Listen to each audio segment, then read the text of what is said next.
Assalamualaikum warahmatullahi wabarakatuh. Kaifa halukum al-yawm? Bagaimana kabarnya adik-adik? Sehat? Masih semangat? Alhamdulillah.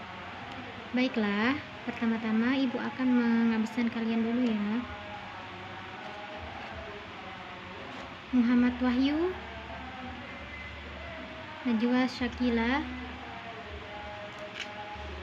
Muhammad Sya'ban, Khairun Nisa. Hadir semua ya? Alhamdulillah.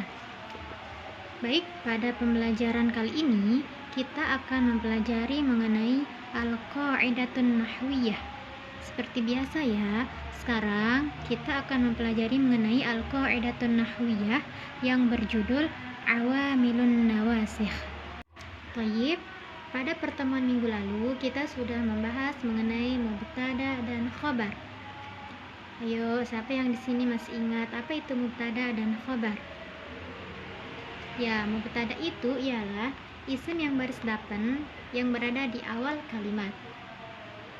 Sedangkan khabar ialah isim yang baris dapan yang jatuh setelah mubtada. Contohnya seperti Zaidun talibun. Baik, sebagaimana yang sudah ibu paparkan di atas, bahwasanya pembelajaran kita pada pagi ini ialah mengenai awamilun nawasikh. Di sini siapa yang tahu apa itu awamilun nawasikh? Oke. Jadi, awamilun nawasikh itu ialah awamil jamak dari amilun yang artinya faktor. Sedangkan nawasikh jamak dari naskhun yang artinya perusak. Jadi dapat kita simpulkan bahwa amil nawasi di sini ialah amil yang merusak hukum mubtada dan khobar atau amil yang merusak jumlah ismiyah. Awamilun nawasikh terdiri dari 3 macam. Yang pertama ada kana wa akhawatuha, yang kedua ada inna wa akhawatuha, dan yang ketiga ada zonna wa akhawatuha. Baiklah, kita ke materi yang pertama yaitu kana. Karena pada pembelajaran kali ini kita akan membahas hanya 2 amil nawasikh saja, yaitu kana dan inna. Kana di sini berfungsi untuk tarfa'ul isma wa tansibul khabar, yaitu membaris ataskan isim. Seperti contoh, kana Ahmadu nasyitan. Kata Ahmadu nasyitan sebelum dimasuki kana asalnya mengatakan Ahmadu nasyitun, mubtada dan khobar. Akan tetapi setelah dimasuki kana berubah dia menjadi kana Ahmadu nasyitan, yang dimana Ahmadu di sini bukan lagi sebagai mubtada, akan tetapi sebagai isim bagi kana, dan nasyitan di sini bukan sebagai khobar, akan tetapi dan nasyitan di sini menjadi khobar bagi kana. Baiklah, contoh kedua. Kanat Maryamu jamilatan. Maryamu jamilatan sebelum dimasuki oleh kana barisnya itu dhammah, mengatakan Maryamu jamilatun. Nah, setelah dimasuki oleh kana maka barisnya itu berubah menjadi kanat Maryamu jamilatan, yang dimana Maryamu di sini itu sebagai isimnya kanat dan jamilatan menjadi khobarnya kanat.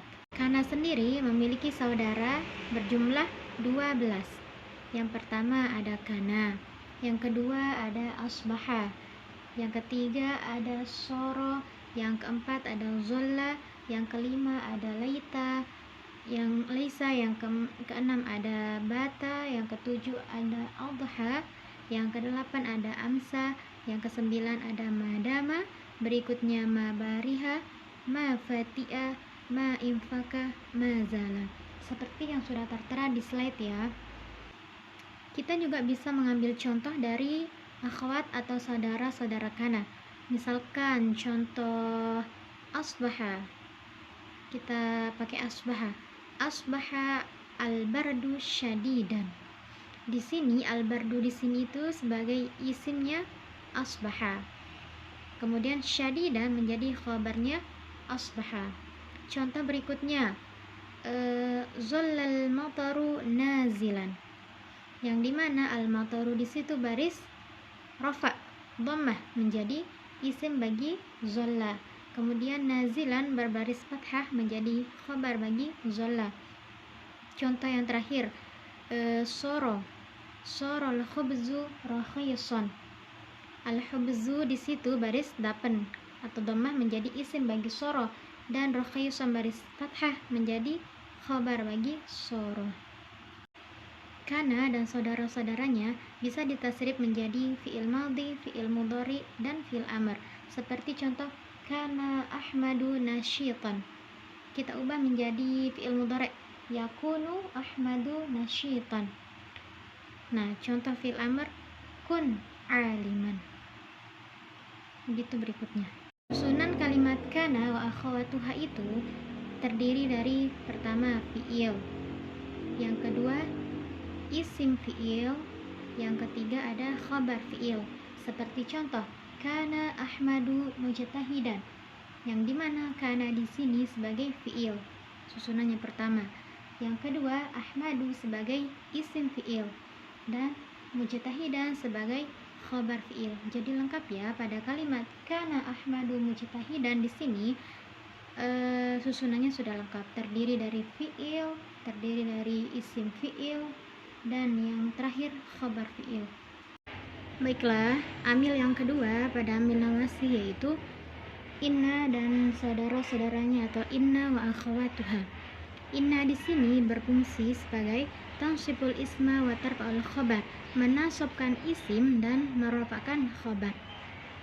Seperti contoh Ahmadu nasyitun. Sebelum dimasuki oleh inna, Ahmadu nasyitun ini berkedudukan sebagai mubtada dan khabar. Nah, setelah dimasuki oleh inna maka berubah dia. Contoh inna Ahmada nasyitun.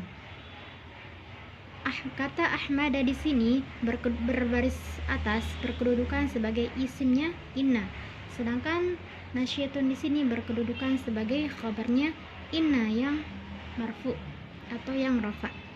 Contoh kedua, yakni pada lafaz Maryamu jamilatun.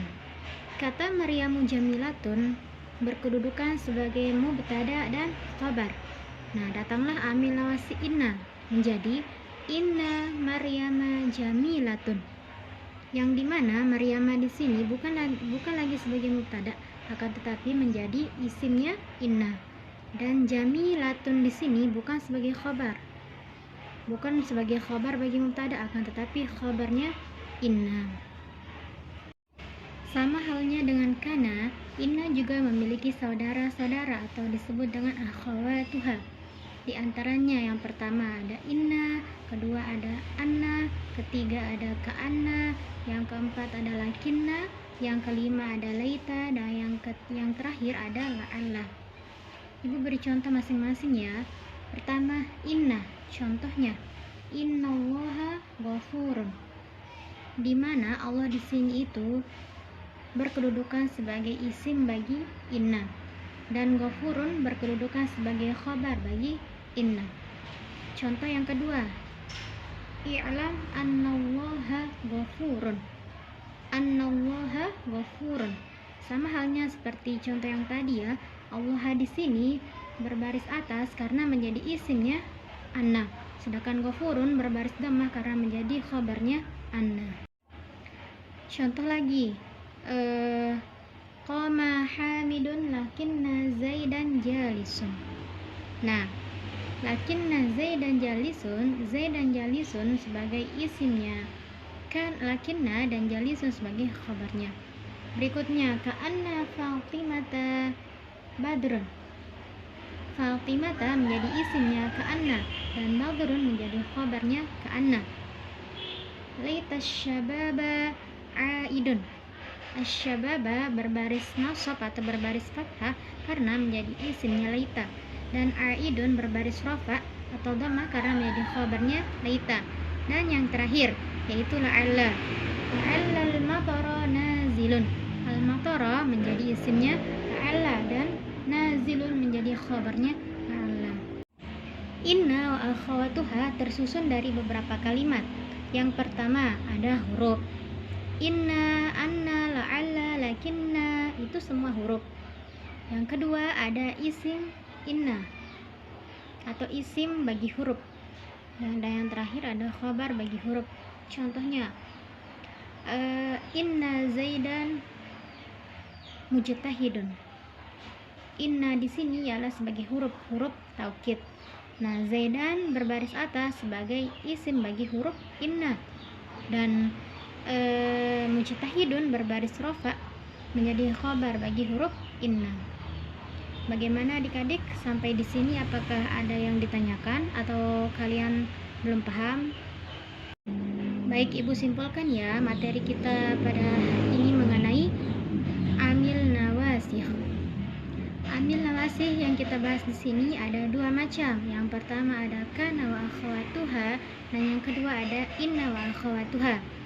Kana di sini berfungsi untuk tarfa'ul isma wa tansibul khabar, membaris rafa'kan isim dan membaris fathahkan khabar. Sedangkan inna yang kedua di sini berfungsi untuk tansibul isma wa tarfa'ul khabar, membaris nasabkan isim dan membaris rafa'kan khabar. Bagaimana bisa dibedakan kan antara kana wa akhawatuha dan inna wa akhawatuha? Kalau kana isimnya berbaris rafa, khabarnya berbaris fathah. Kalau inna isimnya berbaris fathah, khabarnya berbaris rafa. Baiklah adik-adik, sampai di sini ya pembelajaran kita pada pagi hari ini. Untuk hari ini Ibu tidak melakukan evaluasi, tapi Ibu akan melakukan evaluasi pada minggu berikutnya. Oke? Cukup sekian. Wassalamualaikum warahmatullahi wabarakatuh.